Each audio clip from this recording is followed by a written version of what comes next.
Yeah, welcome. Yeah, we've been trying to post things, from meetings, and it's very difficult getting into the video, but it's relatively easy to record audio along with the PowerPoints, and that's what Camtasia does. So you'd be watching it, and you'd hear the voice, and you'd exactly see what you're seeing right here. So the goal here this morning is to talk about forest ecology and management principles. Now, I like to call this forensic forestry because for those of us who are on the walk, it's kind of this idea of reading the land, looking at what's there and trying to figure out how what is there came about, by looking at the evidence that presents itself. And one thing I hope that you'll get out of this talk, and as you go through the weekend, is that idea of just opening your eyes a little bit to look at the woods in a different perspective than you did before, seeing some of those clues. And, maybe it's a little too touchy-feely, but, where do we start? Think about the plants that are out there. Think like a plant, act like a plant. I don't know if I'm going to stick my feet in the ground. But the point is, we all have some favorite plants. Who here has a favorite tree or plant? It has to be a tree or shrub, but in the forest. What would that be? Okay, so that's hornbeam, right? Ironwood. Okay, I'm not sure if many people know what ironwood is, but when you think about a tree like that, where does it grow? Okay. So again, when you think about these different types of trees, some trees are a little more ubiquitous. They grow in a range of different ranges, but a lot of plants have certain conditions, certain site conditions, we'll kind of call it, that they have a requirement for with regards to moisture and those types of things.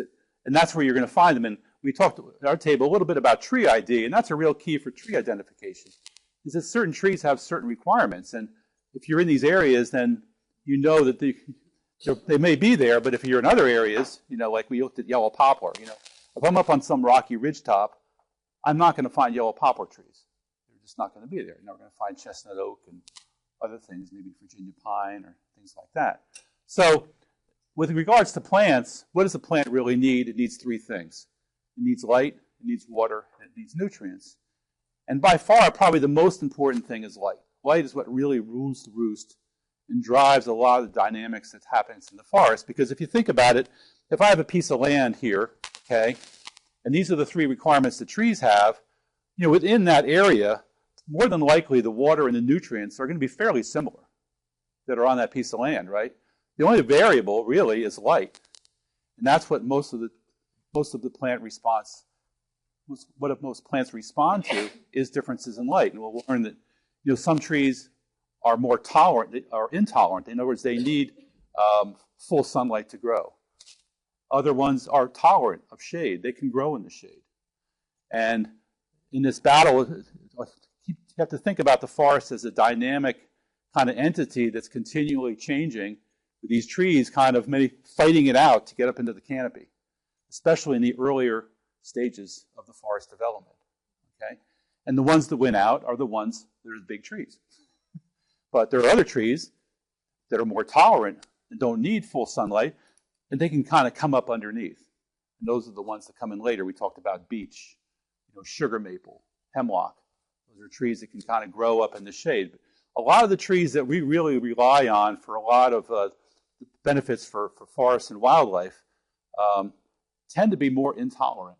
They need full sunlight. They're not going to grow and succeed unless they have full sunlight. And we can talk a little bit about that later. So these are a couple of things. We're not going to get probably down to this, but these are a couple of things I just want to talk about and get you thinking a little bit about. All right? This is kind of a prepper course. And it's this whole idea of site that I just mentioned. And site is kind of that environment. It supports a forest or a woodland, and it influences the trees and plants growing there. So the site is the sum total of all those things that are acting. It's a soil. It's the topography. In other words, this is a top of a slope. It's a bottom of a slope. That's important. The climate. The climate in Garrett County is different than the climate in the Eastern Shore, and that's going to affect the site quality. That ability of that place to grow vegetation and trees and shrubs. And then, of course, we have the whole issue with plants and animals. All right? So we're going to use that word a lot. We use it a lot in forestry. It's a good site. It's a good growing site. Typically what that means, it's fairly fertile growing site. Good moisture and good soils and things like that. So we use this word a lot, and that's where we're going to kind of follow through on some of that. And we're going to talk about succession. Does everybody know what forest succession is? Pretty much.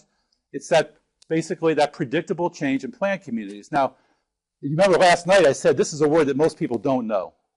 You talk about succession of people. Can you think of another word they might understand? Life cycle, okay. Yeah, a lot of times we're using the term young forest. We have a young forest, instead of a successional forest. Early successional forest, so it's young trees. We talk about a young forest or young forest development. Basically, it's the same thing. It's that transition from an old field, for example, into a forest and the stages and the things that take place. And what'll take place will depend on the site. In other words, is it a fertile growing site? Is it the top of a hill? That site quality is going to affect those changes in community. And one thing as foresters we learn, and with helping people make management decisions, is understanding how a site affects what's going to happen to the trees that are there. If nothing is done, or even if some type of management activity is done. Now, this is really important. Site's more important than the vegetation that's on it. This has never been truer than you think about what's been happening with invasive species, right? I can go, most people here know what tree of heaven is? Ailanthus. Okay, that's a good example. It takes over, doesn't it? Okay. Now, if I have a piece of property and it's all tree of heaven, does that mean that's a terrible growing site? Or it's really the result of the past activity that's taken place there. Typically the past land use. And that's the case with a lot of your properties, or any property, like we pointed out this morning, that really what's there depends on what has happened in the past. Was it pastured? Was it harvested? And it's with the site quality itself, the moisture and the soils, that's pretty fixed. And it's very stable. What's growing there is a result of past land use. And that's what the value of doing forest activity and management activity is, that you can make that change. That site quality is still there, but you can change the vegetation that's growing there by different types of actions. Okay, let's look at site from a kind of an overview or a macro point of view. And in Maryland, like many places on the East Coast, we have a lot of different physiographic regions, which are basically regions with different climate and different types of topography. We have the Western Maryland up on the Allegheny Plateau, which is basically Garrett County. High elevation, cold, winters. Certain types of trees grow there. We have the Ridge and Valley by Cumberland. And we're in this great valley where Hagerstown is, which is pretty much all limestone. It's called karst topography. A lot of erosions taking place, and very rich soils, but all heavy clay soils, but very good for farming. And then the Piedmont region, where a lot of your tobacco, used to take place, and some of these soils have lost a lot of their topsoils due to past agricultural practices. And the coastal plain, which are typically very sandy, very water table is very close to the surface. So these are broad regions. And this is some pictures that show it. Again, Garrett County, you're going to find what we call northern hardwoods there, like red black cherry, red oak, sugar maple, things like that. Okay, you're going to find loblolly pine going in Garrett County because loblolly pine cannot grow where there's heavy winters and ice and snow. It basically it just doesn't make it. Okay, and then we move down into the Allegheny, the Ridge and Valley. These are very poor soils typically, very shaly, very thin, and it's kind of a rain shadow too. I don't know if you ever realized that, but basically all our weather comes from the west. And what happens is up on the Allegheny Plateau is where you get all your moisture, and as air masses drop, they basically suck up moisture. They don't release it. So when you get through the Ridge and Valley, basically these are very dry. A rainfall drops down to maybe 20, 30 inches of rain a year. Up here it's, probably 50 or 60, 45 to 60. And then it starts to regenerate as you get back here and you get to the influence of the Chesapeake and the eastern seaboard. But Allegheny County properties are very, in terms of forests and stuff, they're very dry, very poor soils and things like that because there's not a lot of moisture. So, and then we get down into the Piedmont region. This is basically the Potomac River. And Devin mentioned this, but a lot of the farming that took place here in the coastal plain, a lot of these sites have lost a lot of their topsoil. And has anybody driven through the Piedmont region, especially down in Virginia, in the spring and you see all the soils are really red. You ever notice that? That's because you're looking at subsoil. Most of that topsoil was lost since early colonization. It was produced a lot of tobacco, and the soils were not covered, or there was no winter cover or anything like that. And the way it would work is that the plow would go down 12 inches, grow a crop on it. Come wintertime, you get maybe a little bit of erosion off the top. Next spring, dig down another 12 inches. And what you do over the course of 50 to 100 years is basically you eat away at most of your topsoil. And most of that ended up in Chesapeake Bay. And then we get down to the coastal plain of southern Maryland with a lot of pine forests. And then on the eastern shore as well, where you have very shallow soils, high water tables. Should I turn this light out? Would that make it easier? I think someone could. Let me see if I can get this. That better? Yeah. So, and this is a typical soil profile. So we're not going to get a lot into soils here, except how do soils form? Any idea? Erosion. Okay, you could have soils where you have alluvial soils, where actually things erode from other places and deposit, like in a floodplain and stuff like that. But how about if you have an intact site? How do the soils develop? Yeah. So they actually decompose from the bottom up. Over time, you get this leaching of water down through here. It gets into this bedrock and basically starts to break some of that apart. And over time, the soils get deeper and deeper. So they actually weather from the bottom up. But people don't really realize that. So that's why it's real important. When we lose topsoil, we're actually losing that topsoil, which has taken millennia to form. So, and this is what I talked about with the earlier European colonization. We grew a lot of tobacco as a cash crop, and these soils were heavily farmed. And again, what happened is, like I just said, with the plow, you go down. There was no winter cover. You get winter weather, some erosion. Next spring, you dig down another 12 inches, and you end up with some erosion. And in forest practices, we use what are called best management practices because it's really important to protect that upper soil layer, because most of the roots of a tree are within the top 12 inches or so of the soil. So we want to protect that. So when you use heavy equipment, you have to make sure the roads are laid out properly, that you control the water movement. And we'll see some of that this afternoon at Mr. Borgen's property, where he has a lot of topography, and you have to make sure that you direct the water off every once in a while so it doesn't build up speed and cause erosion. And if you go dig down into a lot of the soils around here, you can find what's called the plow layer. If you're not sure if your farm has been, area has been cropped, you can actually dig down and you'll see this about 12 inches down, this distinct layer where it goes from a dark to a much lighter soil, and that's basically where the tip of the plow hit. It's you see that in a lot of lands around here. And if you don't see that, you're probably area that was pastured. So, how about tree height, on how well trees grow? Soil texture. What do you think grows the best soil? Grows the best trees? A very sandy soil, a heavy clay, or what would be kind of a nice mix of clay loam?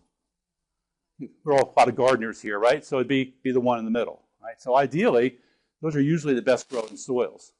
And there's a lot of exceptions to all this, but you have certain trees that are adapted to what we call wetland soils. Like, can you think of a tree that, cypress is a great example, okay? Even things like loblolly pine can grow in fairly, very wet areas. Silver maple, red maple. There's certain trees that are very well adapted to grow in wetland soils, and others that aren't. And that's real important if you get into tree planting. There's a lot of tree planting going on these days, and it's really important if you're going to plant trees to match the tree to the site. So this is a very wet area right here, okay? And these are black walnut trees. Now, again, we're kind of educating here, but are black walnut a type of tree that likes to grow and get its roots wet, grow in a wetland soil? Now, black walnut's one of those trees, again, that likes real fertile soils, kind of like yellow poplar, but it doesn't like standing water. It likes well-drained soils. So what was planted here was a lot of black walnut, but basically most of them have died. because there's just a very, very poor choice to plant on a very wet soil like that. So, really there's a lot of tree planting going these days, and it's very important with tree planting to be successful to make sure that it matches the site that's there. Is that a real wet site? Do they have standing water throughout the year? And there's ways you can figure that out. Who here has ever looked at a soils map? Or who here knows what a soil map is? You've heard that term before? Okay. Soil is basically the basic aspect of productive capacity of the land. What's in the soil? Is it fertile? Is it wet? Is it deep? And there's been a lot of effort put in over the years to determine that. Now, there's always this idea that people have the idea this tree has this huge taproot that goes down 20, 30 feet. It ain't so, okay? That's my daughter now who's working in Wyoming. But so this is an old picture, but it kind of gets across the point that when you see trees that are overturned, you see that most of the roots of the tree are within that 10 to 15 inches of topsoil. And that's, again, when we look at forestry practices, it's very important not to disturb that upper root mat or to minimize the impact on it, which can be done through proper harvesting techniques. So, and what we have what I would encourage you to do for property that you may work on or that you may own would be to get a soils map. This is all online now. We used to have to do all this had a written soil survey for each county. You get this book and it have a black and white photograph, and you're kind of trying to figure out. And of course, the photos were from the 50s, so half the stuff that is there is not there now. And it has little symbols next to it that tells you all this information about the soils. And this is where we are right now in Shepherd Spring. You're right here. And you can see what they have done. There's a lot of efforts gone into this over the last 50 years to going out in the field and actually taking soil cores and every so often and breaking up the land into these different soil types that have different characteristics. And they're usually they have a name, fine sandy loam, and they usually have what percent slopes you tend to find there.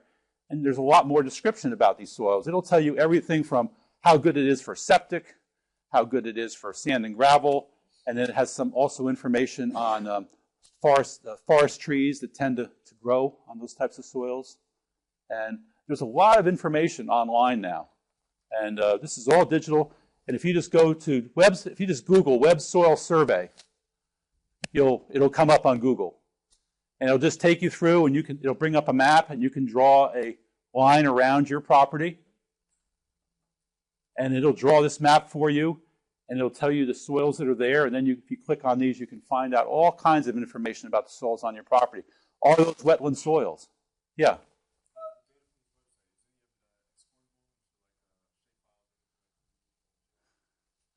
Probably. Yeah. No, not from here.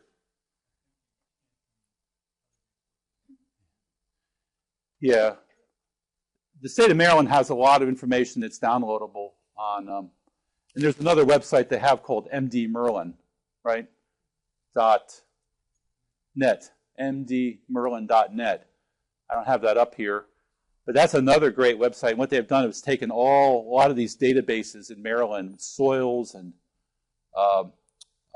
threatened and endangered species, critical areas, everything, all these overlays, and you can kind of turn them on or off. And you can do the same type of thing. You can identify an area and you can draw a map, and it will show you all those issues those factors may affect that piece of land. It's a pretty powerful program. They've improved it immensely. So you may want to check that out, mdmerlin.net. Like the magician, exactly. It's all magic. But again, soils are the mainstay. That's the productive capacity. Okay, we have the climate. All these factors are basically wrapped around that soil.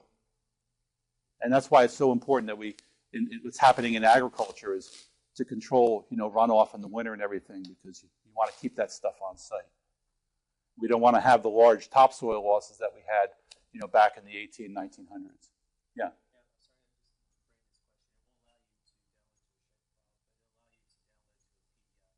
Okay. Yeah, this produces nice PDFs. That's what this produces. Right. Good point. So check it out. I don't think you get much into nutrient cycling, except that there is a lot of it that takes place. And typically it's a lot faster in hardwood systems because hardwood trees, the leaves break down a lot faster than they do in pines. You go into a pine forest, you'll find pine needles that have been there for, the last 5-10 years, right? You go down a little bit because they're very acidic. They don't break down as fast. It's a little slower cycling. Most hardwood leaves, they fall to the ground, man. They're gone next year. Oaks are probably a little more resistant, some of them. So that's an important aspect. And like I said, best management practices in forestry relate to trying to protect this real. You put in rows typically after they're done. They direct the water off, or they're replanted with some type of grass, and that's where the opportunity also put some wildlife plants in there as well. So let's talk about slope position. Are the trees larger on the upper or the lower slope? Middle. Who says the middle?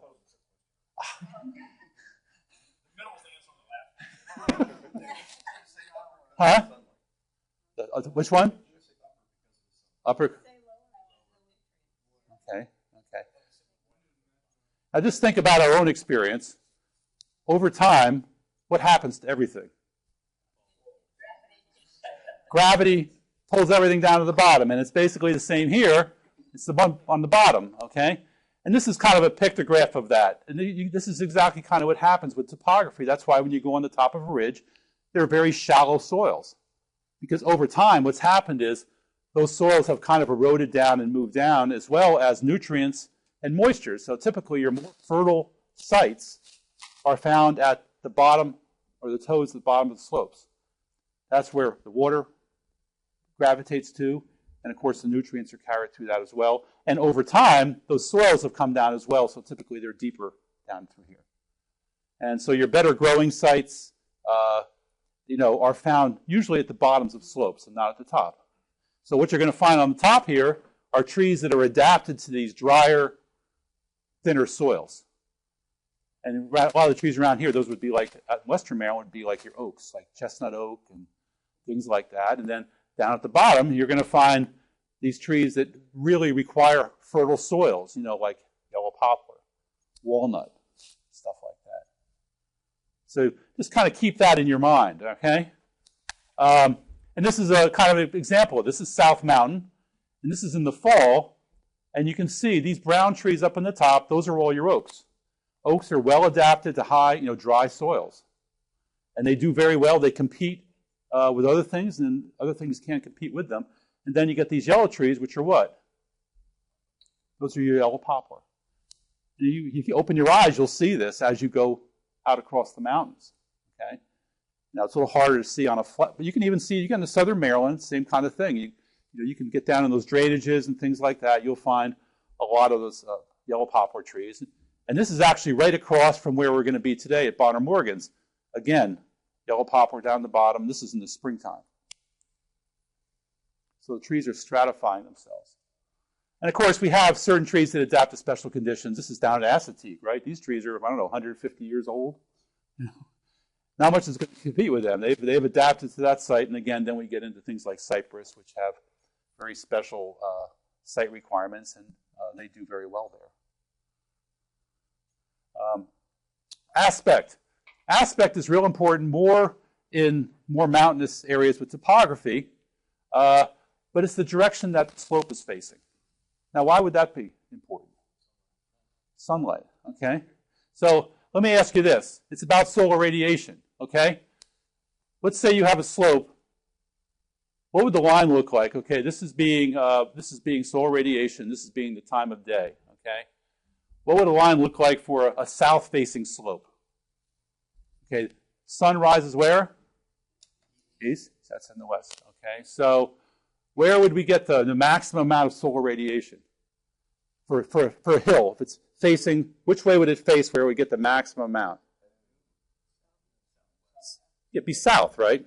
Pretty much due south, right? Because you get all the morning sun, and then we get all the afternoon sun. That's average across the day, okay? Does that make sense? Now let's say if the slope is facing north, what would the line look like?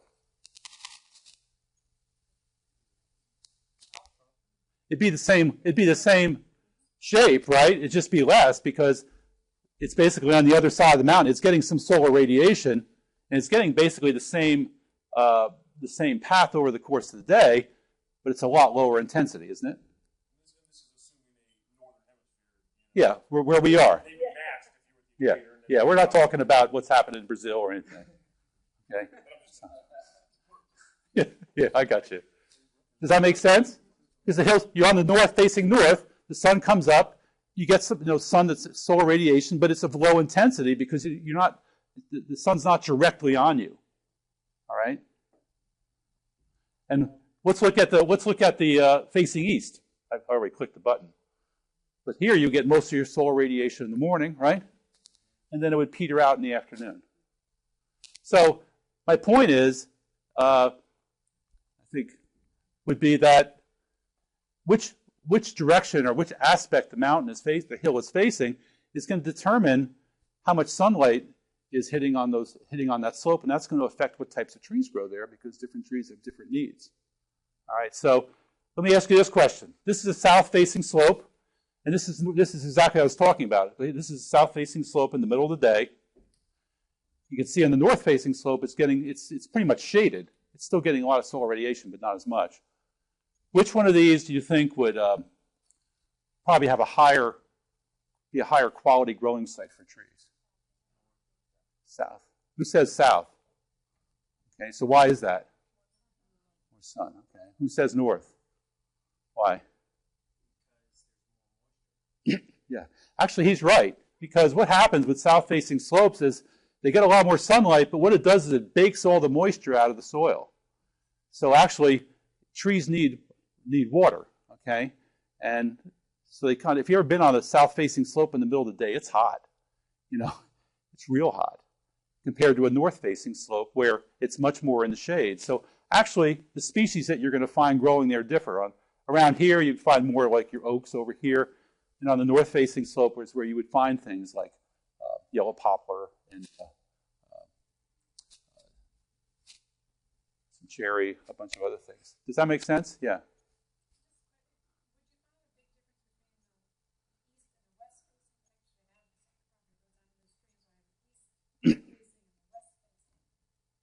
It'd be very similar. Yeah, because where you would get would be that lighter, that sun first thing in the morning, but it's of relatively low intensity. The ground hasn't heated up yet compared to the western slope, which basically is getting, you get all that heat buildup over the course of the day. And by the time, in the afternoon on a west-facing slope, it's really hot. And it's been exposed to a lot of direct sunlight all day. Does this make sense? Okay.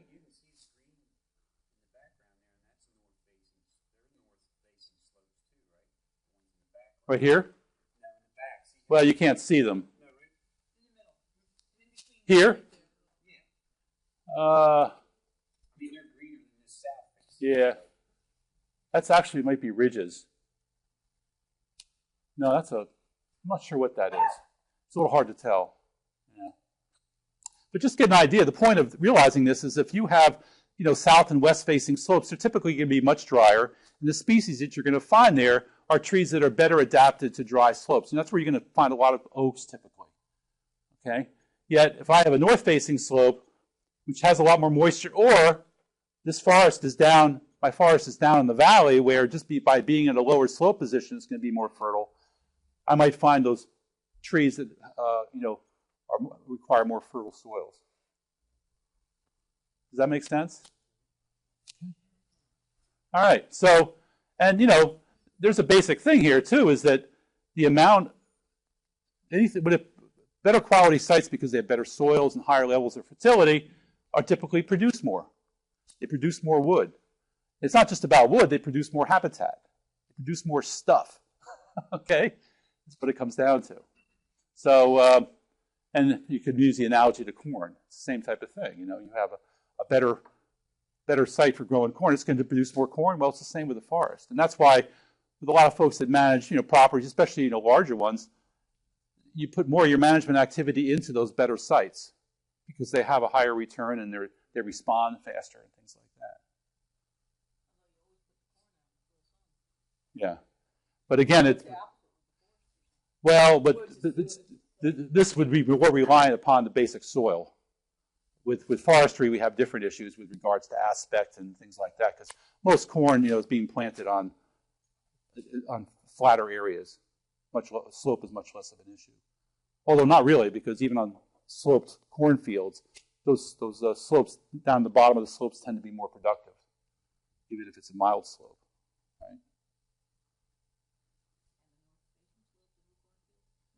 Well, yeah, we don't want to take it too far, but I mean, basically the point here is just to get this idea of the relationship between the site quality and where trees grow and those factors that influence it.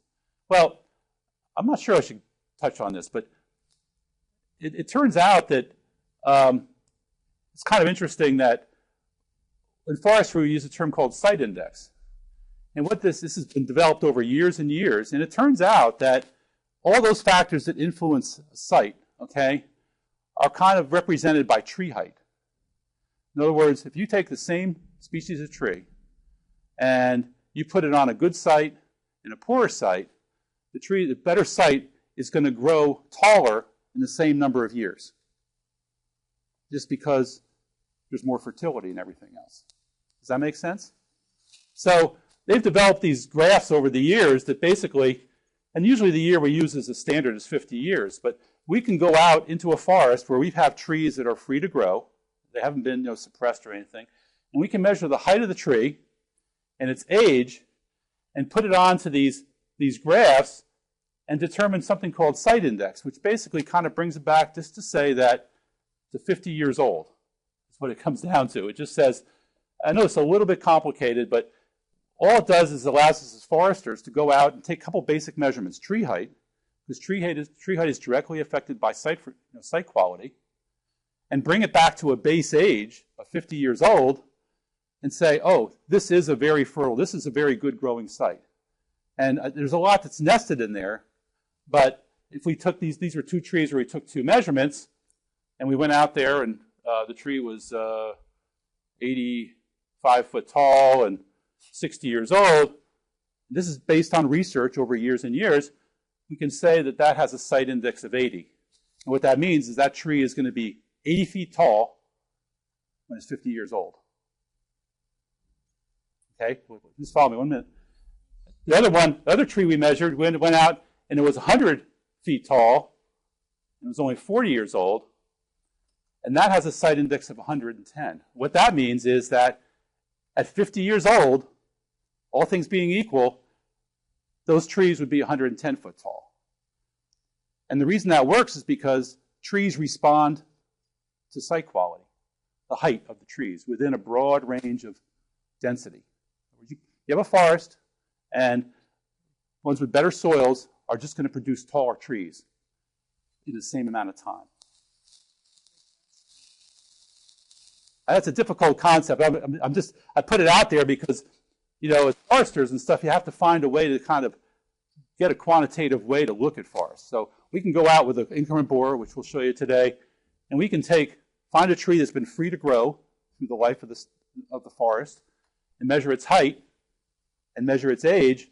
From that, we can get an idea of the quality of the forest that's growing, the quality of the site and its capabilities. This way, so you can compare apples to apples. Yeah. Now, this is for similar species, obviously. Yeah. But I mean, so if you're going out there and you've got this wide range of diverse stands, Mm-hmm. to see which one's going to provide quality habitat. And that's why, I don't know if you noticed when you went out on the walk this morning, but if you looked at that yellow poplar forest we saw, those trees were not that old, but they were huge. Now, if I went to another site that had poorer fertility and just lower site quality, at that same age, those trees would be not as tall. It logically makes sense, doesn't it? Okay. So it's the same thing in your garden. Basically, based on a certain amount of time, the more fertile the garden is, the taller you're going to get more tomatoes or whatever. So, and it just turns out with trees, this whole issue of height is kind of directly related to the quality of the site within a broad range of density. Probably somewhere in there. Not really. You could probably get a better idea looking at some old maps and stuff. Okay. Good enough? Confuse you enough? Yeah.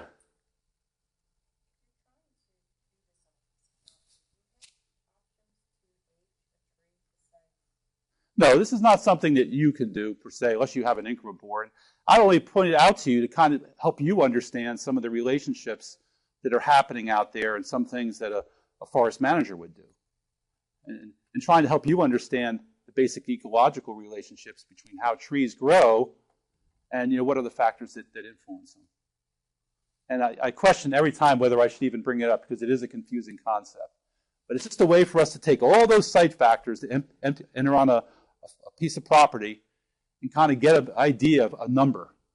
The higher the number, the better. And it all comes back to the tree, the height of that tree at 50 years old.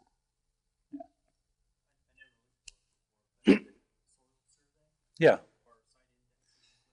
Yeah, they'll usually have a rough, not necessarily that accurate, but they'll have a site index for things like oak, 85 or something, which is a pretty good growing site, or 60. Well, anything over 80 is pretty good. But again, they're based on very scanty data. But they'll give you an idea. They're good for tree planting, some tree planting decisions, because it will give you a little bit of information. If you're trying to figure out what age your forest is and you don't have an increment for it, you can look at aerial maps and surveys of your property. Right. Yeah. You go through your deed record, a lot of them have surveys, and you can make a guesstimate on your property. Well, you can get old photos from the Soil Conservation Service, but a lot of that's been digital. I'm not going to get through all this, but let's talk about tolerant and intolerant species. Intolerant species are those that must have full sunlight to grow. Tolerant ones can grow in the shade, and then there's those that are in between. I'm going to kind of stop this because I want to get through some of this, but it's the same type of graph. It's saying that this is the amount of diameter that a tree is growing over a period of time, and this is the amount of sunlight. So is this an example of a tree that's intolerant or tolerant? In other words, it's putting on a lot of diameter growth at a very low level of sunlight. So it's tolerant, right? Versus intolerant, okay? That's the relationship. So we have a thing like a pine tree, loblolly pine, tolerant or intolerant? Tolerant. They need full sunlight. They're not going to grow in the shade, okay? You don't go into a loblolly pine forest and find little loblolly pines. Maybe a few, but no openings. How about yellow poplar? Intolerant. It requires full sunlight. You just don't find them growing in the shade of themselves. You didn't see any out there this morning for those who went on the walk. How about oaks? Yeah, oaks are a little different because they are tolerant of shade. They'll establish in the understory, and they'll die, they'll grow back, they'll die, and they'll build up this big root system such that when the canopy is removed, they can compete with the other vegetation. But they still are basically intolerant. While they'll establish themselves, they basically have to have full sunlight to kind of blossom and be successful. So they're kind of intermediate. Hickories are kind of like that too. So here's some sugar maples, example of a tolerant beech, flowering dogwood, right? So, and here's just the list. There's a number of lists. The thing you notice immediately is that a lot of the trees that we rely upon for a lot of forest products and a lot of mass for wildlife are intolerant tree species. And people talk a lot about clear cutting, and the crux of that whole issue is based on this whole issue of tolerance, because people say, well, we shouldn't clear cut. The problem is, to regenerate these whole bunch of species that we want, you have to have the canopy removed. So you're left with a dilemma, because if you just do partial cutting, you're going to end up with a lot of tolerance. In many cases, they're not as desirable. And so that's the crux of a lot of the clear cutting debate. So it all becomes, well, how big is the clear cut going to be? And maybe it's only going to be a couple acres, but you have to provide at least an acre to get enough sunlight to come in that it's going to provide full sunlight, and you're going to get regeneration of those intolerant trees. And that's what's used on a lot of properties these days, what's called group selection cutting, where you basically make a cuttings of 2 or 3 acres openings in the forest to allow that regeneration to take place. And you scatter that around, and you come back a number of years later, you can do the same thing. But you got to give it full sunlight. So this is, this whole clear cutting debate is really based on this whole issue of tolerance, which a lot of people just don't understand. You're not going to get those species to grow again if you don't have the conditions for them to grow. Yeah.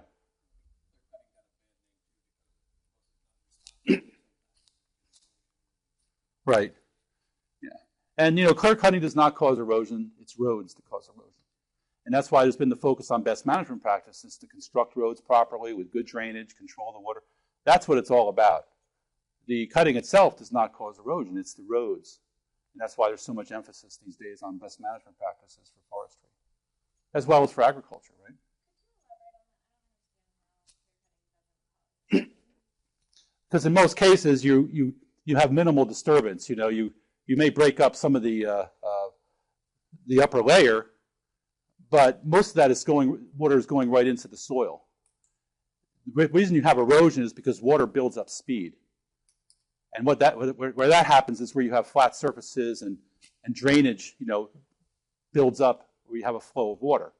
So the whole idea of building roads and such is the same as it is for any type of application, is to make sure that water is dispersed, it doesn't build up into a stream, and it doesn't build up speed.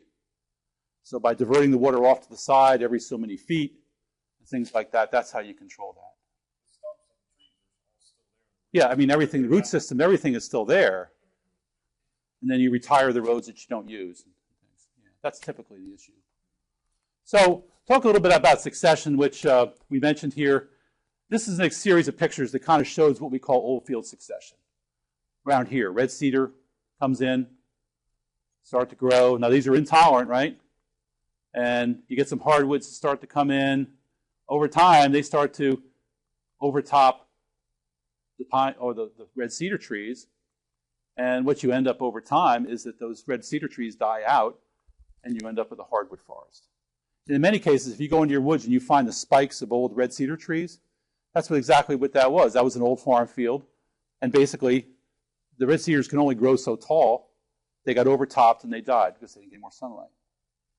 So you see those spikes in the understory. That tells you that's what happened there in the past.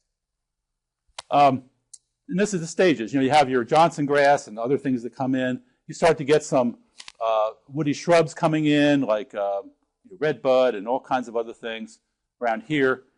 Now, a lot of you may have fields like this, and you're going to hear talk about the Young Forest Initiative. What's really missing in a lot of our forests today is young forest. What we have is a state full of big trees, in many cases no understory because of deer, and very little young forest habitat or early successional habitat, and for all the wildlife species that rely upon that habitat. And again, like I said, you have to have the habitat to have the wildlife. So for those of you that may have these meadows like this, instead of with red cedar, or it could be other things, it might be worthwhile to consider keeping them open, because it's a really unique habitat. So when hardwoods start to come in, you can either cut them down, or you could cut them and use a little Roundup on the stump or something like that, just to stop the hardwoods from coming in and maintain this, for many years. So that's a consideration. Anybody have this type of thing on their property?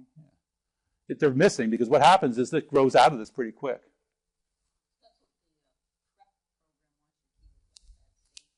I guess so. I'm not sure. Oh, right. Okay. Right. Right. So with invasive species, this is another issue with succession or young forest.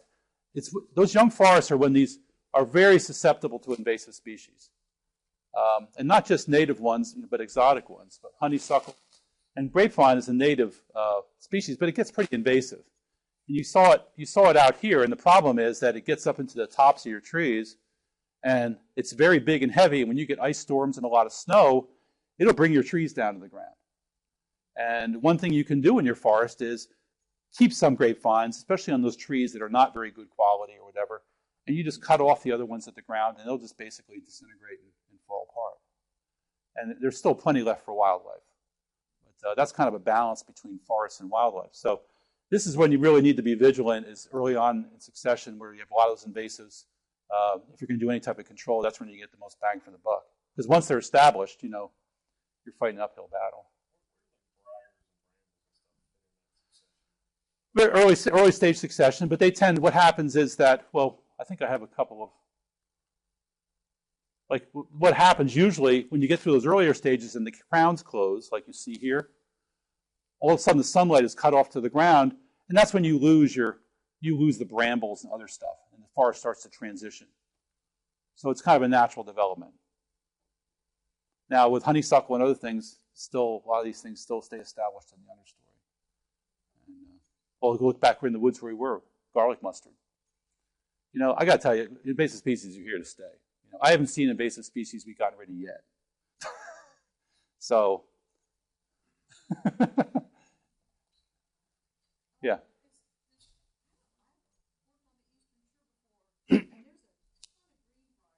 Oh, yeah.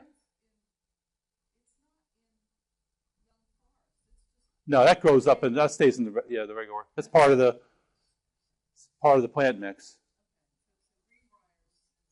Deer eat that stuff. It's amazing. That's native. Yeah, greenbrier is native. It's just people don't like it. So we get to stage 4. What happens is the forest, you start getting trees dying and breaking apart. You start getting cavities in the trees. And that's when you get what's most of the forest that you see around now. You know, kind of mature forest. And then you get to the last stage, which would be old growth forest. And that beech forest is actually an example of old growth forest because what you tend to get is you get single trees that'll die out, for example, from old age. You'll get an opening in the canopy. You can't really see it here, but this tree died, and you get some young, light comes in, you start getting some young saplings and things growing in there. You start getting this, you know, different tiered approach and different bunch of age classes. Most of our forests don't really reach this level. We don't have a lot of old growth forests, per se. Now, the stage of succession that takes place varies by region. So, you know, if you're up in Garrett County, you have a lot more hawthorn and old field succession. If you're on the eastern shore, you probably got a lot of sweet gum.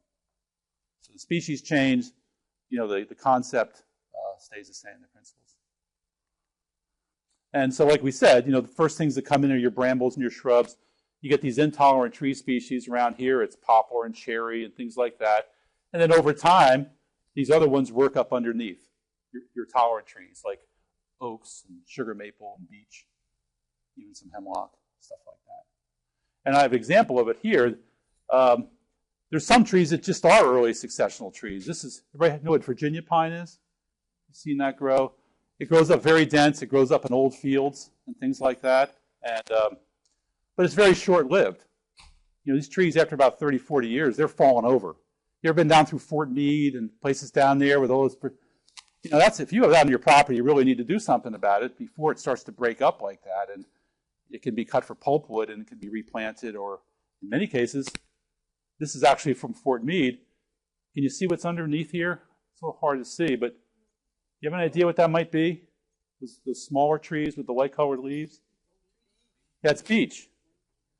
So basically, this is an old Virginia pine, old Army land down there. In fact, I got almost arrested for taking this picture. You don't want to stop along Route 32 to take a picture. Okay? But basically, yeah, this is going to be a beech. This is going to be a beech forest. It's that going into that second, later stage of succession. And tree planting is when you start looking at management activities, you're really managing succession. That's what you're doing. So when you're planting trees, you're pushing succession ahead, right? We're short-circuiting the whole thing. You know, on the other side of that, if we're harvesting, we're kind of pushing it back to an earlier stage to start over again. Does that make sense? So think about a lot of management activities really is what you're managing succession. And when you manage succession, what are you doing to wildlife? You're managing habitat, right? So you see how they're connected? Huh? Yeah. You're manipulating succession through forest management practices, and by doing that, you're managing wildlife habitat, and you're managing the type of wildlife that's going to be there. So is cutting trees good? Well, if you don't have any early successional forest, and you want to have some more diversity, it certainly makes sense. Yeah.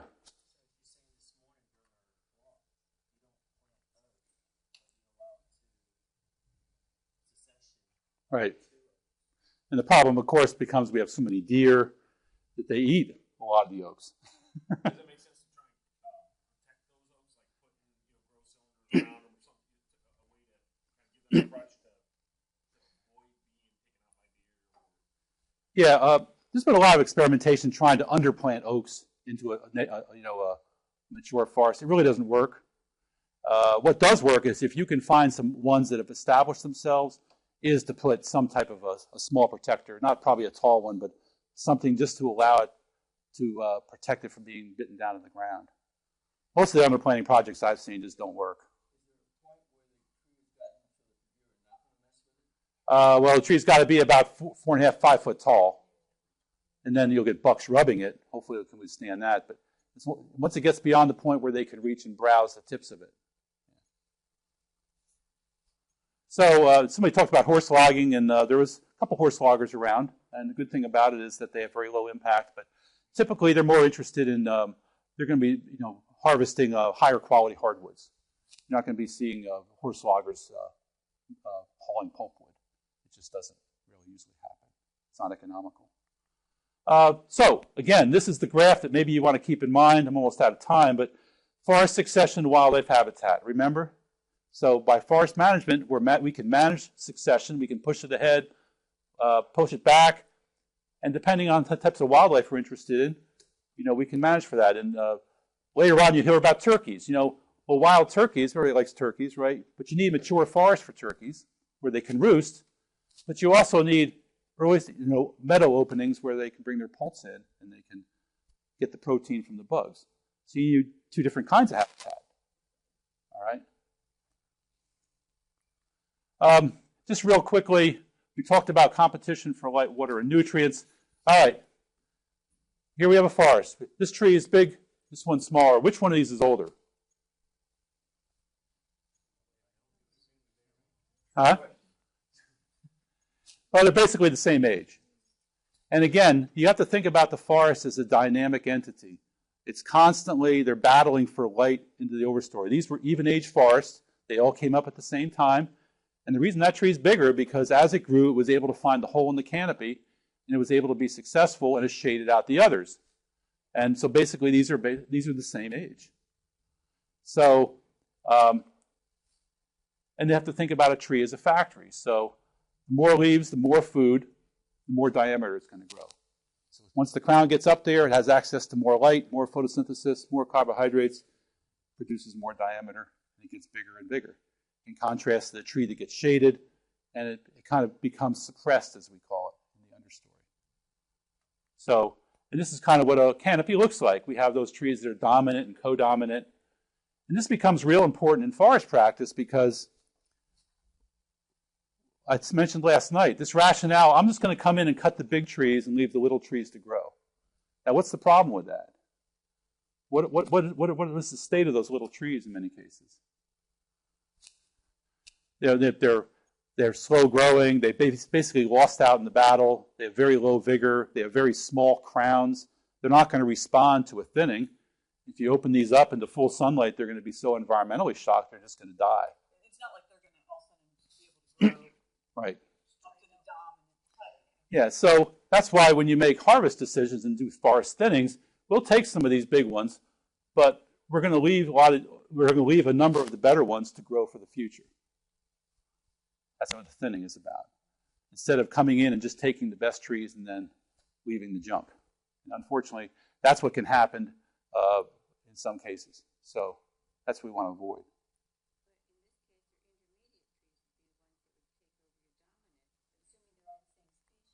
Right. Yeah, you would have a mix, and it would depend on how the spacing, it would depend on a lot of factors. What you wouldn't want to do is depend on these trees, only these the intermediates and the suppressed trees to be your future forest, because you would have a very negative result.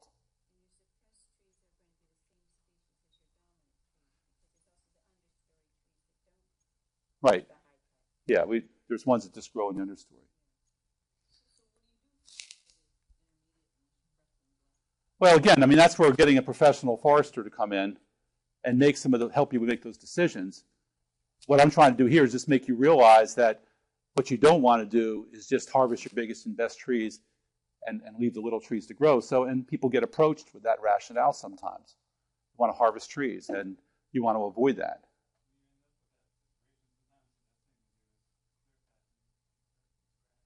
Yeah. In my neighborhood, we have an interesting mix because we have one person that clear cut and one person who at the same time select cut. Mm-hmm. I'm sort of watching these two areas now, and sort of now I'm going to have to look at them differently because I don't know the select cut, which of course made the neighbors really happy because you know how neighborhoods can be when you do clear cut. You know, they Mm-hmm. but the select cut may have not been the best thing for the land. It just depends on how it was marked and how it was done. Who made those decisions on what was cut? And if you leave it up to a harvester, and I'm not here to downplay that all loggers are bad. I'm saying there are good loggers, but the best way is to have a forester involved in making those decisions in terms of what should be cut, because they're going to make them with a better basis of information. So we'll see some of those things, and we're about out of time, but this is just the idea of a thinning. One thing you got to do is look up. The only thing that counts is up there. Don't look at the trees down here. It's that fight for the light up in the canopy that's happening. So when you have a canopy like this and you have a thinning and you remove some trees, you're going to get this, and what's going to happen in the course of probably the next 3 to 5 years is that's going to totally close in again. And those trees that are left are going to grow faster. And this is just a couple of wood things I have from a forester that gave me this, but this was a young oak stand, and you can see that at this point of the forest development, this forest was thinned and this was not. So this is a cookie. This is the outside bark. So in that crowded state where the trees were very crowded, it grew 25 years. That's how much it grew in diameter. And for the other forest, which was thin, and the trees, the crowns had growing room, it grew this much in 25 years. Now, not all forests respond like that. I'm just telling you that can be the power of doing a good forest thinning. And of course, these trees are much more vigorous, much more able to withstand, insect and disease issues and stuff like that. Trees are like people, right? When you're run down and everything like that, low vigor, you're going to get, chances of you getting sick are much greater than if you're in good shape and you do your exercises every day and eat your Wheaties, whatever. So we're out of time, but I think this is what you want to avoid. This is poor harvesting. This is a case where they came in and basically left your suppressed and some of your intermediate trees. And what happened when they got exposed to full sunlight is they just were shocked. And pretty much you ended up with a clear cut. All the trees are dead. Or they're poor quality, they're not going to amount to much of anything. So the point here is just to say if you're going to have thinning done or harvest done, you should have a professional forester involved in helping you make those decisions. Okay? And I think that's about it. Just to talk a little bit about regeneration. If there's anything here, but this is how most hardwood forests regenerate, is from stump sprouts. You cut a tree, it sprouts. Produces 100 sprouts, and you end up with 1 or 2 of them.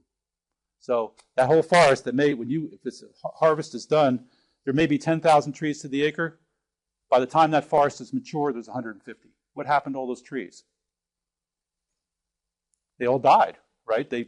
All the competition for space, all those other trees died out. And what forestry in many ways is doing is mimicking that natural process. But you're directing, you're making the direction. You're making the decision of what survives and what doesn't.